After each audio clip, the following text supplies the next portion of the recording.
الحمدللہ رب العالمین والصلاة والسلام علی سید الانبیاء والمرسلین اما بعد فاعوذ باللہ من الشیطان الرجیم بسم اللہ الرحمن الرحیم۔ زکوٰۃ کا باب جاری ہے جس کے اندر سائمہ جانوروں کا ذکر ہو رہا ہے۔ صدر الشریعہ بدر الطریقہ حضرت علامہ مولانا مفتی محمد امجد علی اعظمی رحمۃ اللہ تعالی علیہ بہار شریعت کے حصہ نمبر 5 اور صفحہ نمبر 899 پر مسئلہ نمبر 14 کے بارے میں کچھ یوں ارشاد فرماتے ہیں کہ مالک نصاب جو ہے اس کے پاس اشرفیاں تھیں جن پر سال گزرا مگر ابھی زکوٰۃ نہیں دی، بلکہ ان کے بدلے تجارت کے لیے کوئی چیز خریدی اور وہ چیز ہلاک ہو گئی تو زکوٰۃ ساقط ہو گئی، مگر جب کہ اتنی مہنگی خریدی اتنی مہنگی خریدی کہ اتنے نقصان کے ساتھ لوگ نہ خریدتے ہوں تو اس کی اصلی قیمت پر جو کچھ زیادہ ہے، اصلی قیمت سے جو کچھ زیادہ ہے اس کی زکوٰۃ ساقط نہ ہوگی کہ وہ ہلاک کرنا ہے، اور اگر تجارت کے لیے نہ ہو، مثلا خدمت کے لیے غلام خریدا اور وہ مر گیا تو اس روپے کی زکوٰۃ ساقط نہ ہوگی۔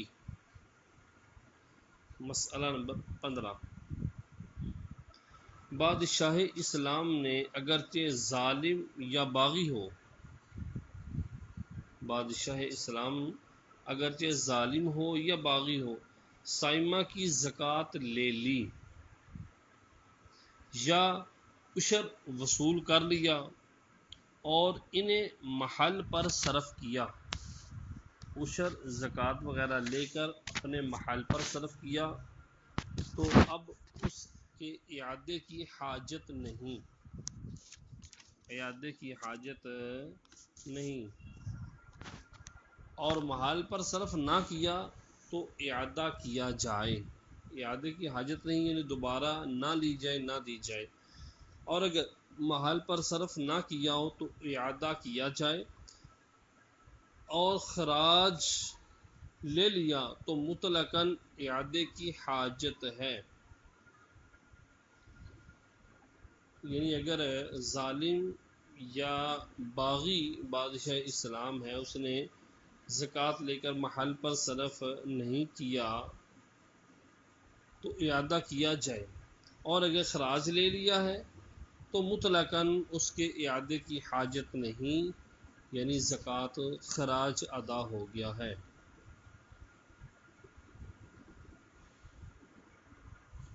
مسئلہ نمبر 16، مصدق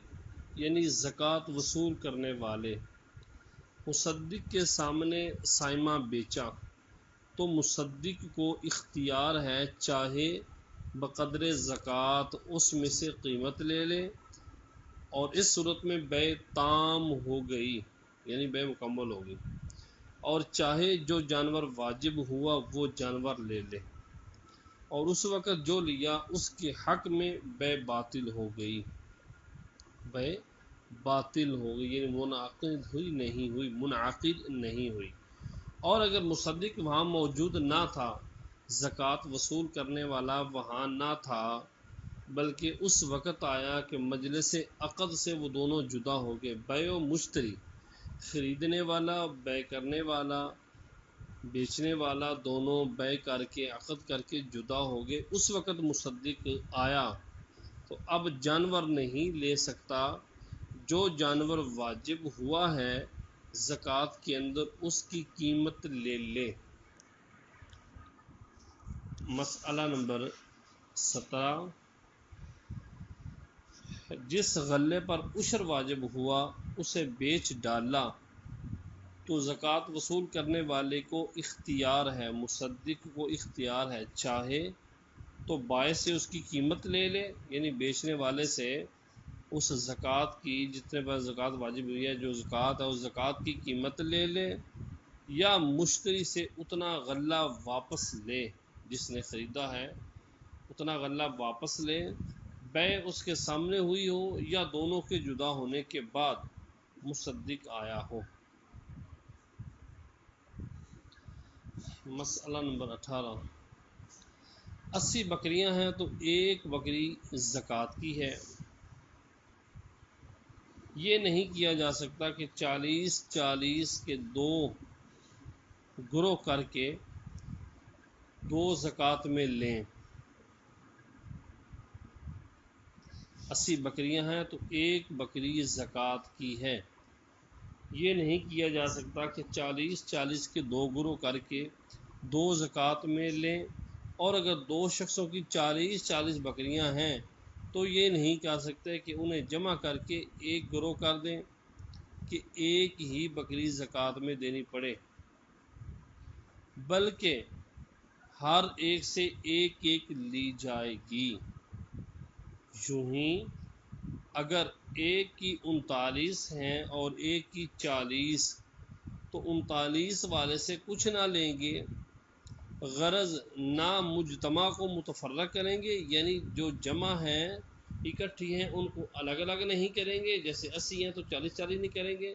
اور نہ متفرق کو مجتمع، اور نہ ہی اگر وہ 39 اور 40 ہیں یا 40 ہیں ان کو اکٹھا کریں گے،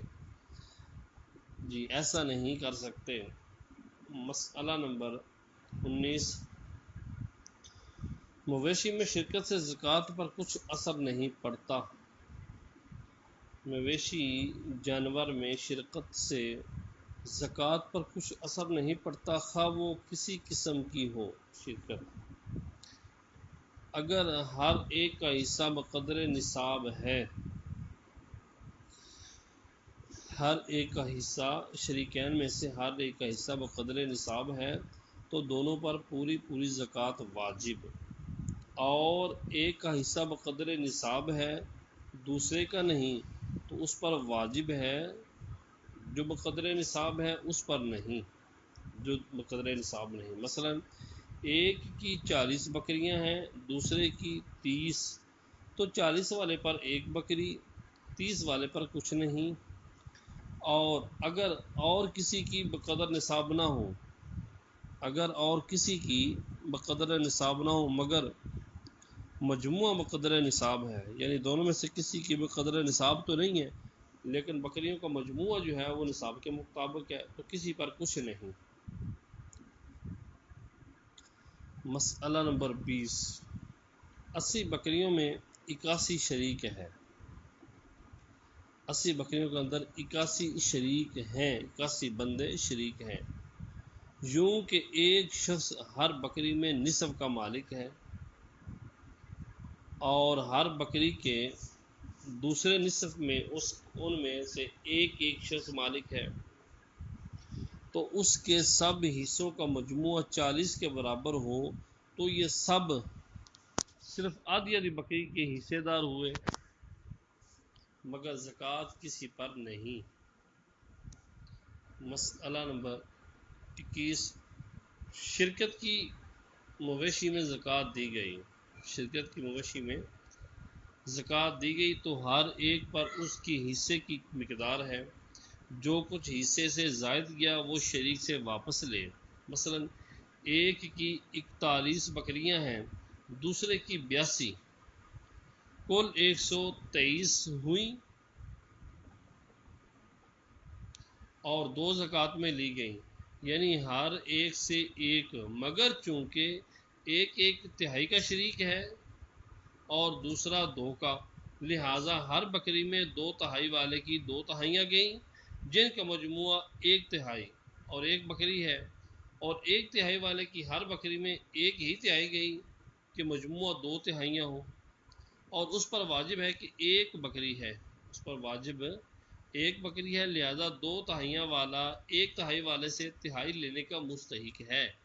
اور کل 80 بکریاں ہیں ایک 2/3 کا شریک ہے، دوسرا 1/3 کا، وہ 80 بکریاں ہیں تو ایک بندہ 2/3 کا شریک ہے اور ایک بندہ 1/3 کا، اور زکوٰۃ میں ایک بکری دی گئی تو 2/3 کا حصے دار اپنے شریک سے 1/3 بکری کی قیمت لے کہ اس پر زکوٰۃ واجب نہیں۔ یہاں تک سائمہ جانور کے اندر زکوٰۃ کی شرعی حیثیت کو بیان کیا جا رہا تھا۔ اب یہاں سے صفحہ نمبر 901 سے صدر شریعہ سونے چاندی مال تجارت کی زکوٰۃ کا بیان ذکر کرتے ہیں۔ حدیث نمبر 1، سنن ابو داود و ترمذی میں امیر المؤمنین مولا علی کرم اللہ تعالی وجہہ الکریم سے مروی، رسول اللہ صلی اللہ علیہ وآلہ وسلم فرماتے ہیں، گھوڑے اور لونڈی غلام کی زکوٰۃ میں نے معاف فرمائی۔ گھوڑے اور لونڈی غلام کی زکوٰۃ میں نے معاف فرمائی، تو اب چاندی کی زکوٰۃ ہر 40 درہم سے 1 درہم ادا کرو، مگر 190 میں کچھ نہیں، جب 200 درہم ہوں تو 5 درہم دو۔ حدیث نمبر 2، ابو داؤد کی دوسری روایت انہی سے یوں ہے کہ ہر 40 درہم سے 1 درہم ہے، مگر جب تک 200 درہم پورے نہ ہوں کچھ نہیں، جب 200 پورے ہوں تو 5 درہم، اور اس سے زیادہ ہوں تو اسی حساب سے دیں۔ حدیث نمبر 3، ترمذی شریف میں بروایت عمر بن شعیب عن ابیہ عن جدہ مروی ہے کہ عمر بن شعیب اپنے باپ سے، وہ اپنے دادا سے روایت کرتے ہیں کہ 2 عورتیں حاضر خدمت اقدس ہوئیں، ان کے ہاتھوں میں سونے کے کنگن تھے۔ ارشاد فرمایا، تم اس کی زکوٰۃ ادا کرتی ہو؟ عرض کی، نہیں۔ فرمایا، تو کیا تم اسے پسند کرتی ہو کہ اللہ تعالیٰ تمہیں آگ کے کنگن پہنائے؟ عرض کی، نہ۔ فرمایا، تو اس کی زکوٰۃ ادا کرو۔ حدیث نمبر 4، امام مالک و ابو داود و ام المؤمنین ام سلمہ رضی اللہ تعالی عنہا سے روایت ہے، فرماتی ہیں، میں سونے کے زیور پہنا کرتی تھی۔ میں نے عرض کی، یا رسول اللہ عز و جل و صلی اللہ تعالی علیہ وآلہ وسلم، کیا یہ کنز ہے، سونا ہے، کنز ہے، زیور ہے، جس کے بارے میں قرآن مجید میں وعید آئی؟ ارشاد فرمایا، جو اس حد کو پہنچے کہ اس کی زکوٰۃ ادا کی جائے اور ادا کر دی گئی تو کنز نہیں۔ حدیث نمبر 5، امام احمد باسناد حسن اسماء بنت یزید سے راوی کہتی ہیں، میں اور میری خالہ حاضر خدمت اقدس ہوئیں اور ہم سونے کے کنگن پہنے ہوئے تھے۔ ارشاد فرمایا، اس کی زکوٰۃ دیتی ہو؟ عرض کی، نہیں۔ فرمایا، کیا ڈرتی نہیں ہو کہ اللہ تعالیٰ تمہیں آگ کے کنگن پہنائے؟ اس کی زکوٰۃ ادا کرو۔ حدیث نمبر 6، ابو داؤد سمرہ بنت جندب رضی اللہ تعالیٰ عنہ سے راوی کہ ہم کو رسول اللہ صلی اللہ علیہ وآلہ وسلم حکم دیا کرتے کہ جس کو ہم بیع تجارت کے لیے مہیا کریں اس کی زکوٰۃ نکال لیں۔ مسئلہ نمبر 1، سونے کی نصاب 20 مثقال ہے۔ 20 مثقال یعنی 7.5 تولے، اور چاندی کی 200 درہم یعنی 52.5 تولے، یعنی وہ تولہ جس سے یہ رائج روپیہ 11.25 ماشے ہے۔ سونے چاندی کی زکوٰۃ میں وزن کا اعتبار ہے، قیمت کا لحاظ نہیں۔ اگر سونا چاندی ہے تو اس کا وزن ہی کیا جائے گا۔ مثلاً 7 تولے سونے یا کم کا زیور یا برتن ہو کہ اس کی کاریگری کی وجہ سے 200 درہم سے زائد قیمت ہو جائے، یا سونا مہنگا ہو، گراں ہو کہ 7.5 تولے سے کم کی قیمت 200 درہم بڑھ جائے، جیسے آج کل کے 7.5 تولے سونے کی قیمت چاندی کی کئی نصابیں ہوں گی، کئی نصابیں بن سکتی ہیں۔ غرض یہ کہ وزن میں بقدر نصاب نہ ہو تو زکوٰۃ واجب نہیں، قیمت جو کچھ بھی ہو۔ یوں ہی سونے کی زکوٰۃ میں، سونے اور چاندی کی زکوٰۃ میں چاندی کی کوئی چیز دی تو اس کی قیمت کا اعتبار نہ ہوگا بلکہ وزن کا،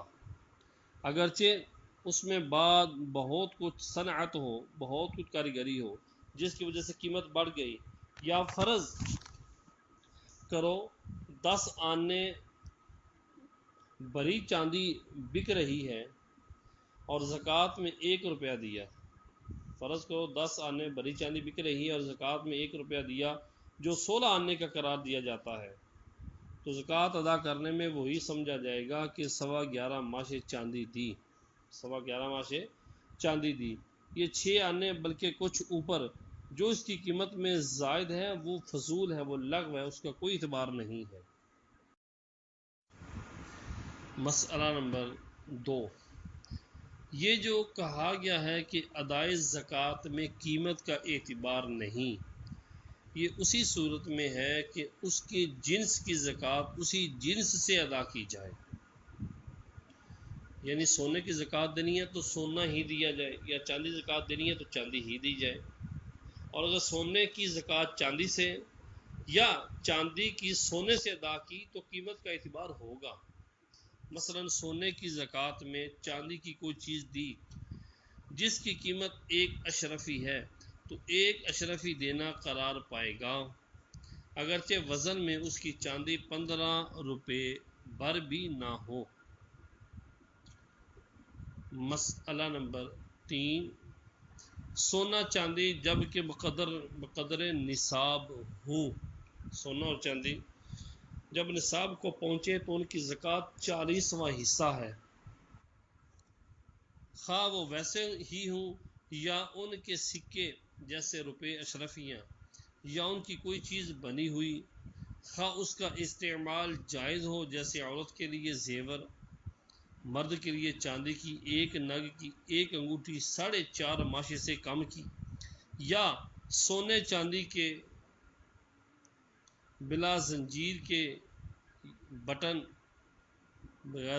کے بٹن یا استعمال ناجائز ہو جیسے چاندی سونے کے برتن، گھڑی، سرما دانی، سلائی کے ان کا استعمال مرد و عورت سب کے لیے حرام ہے، یا مرد کے لیے سونے یا چاندی یا کا چھلا یا زیور یا سونے کی انگوٹھی یا 4.5 ماشے سے زیادہ چاندی کی انگوٹھی یا چند انگوٹھیاں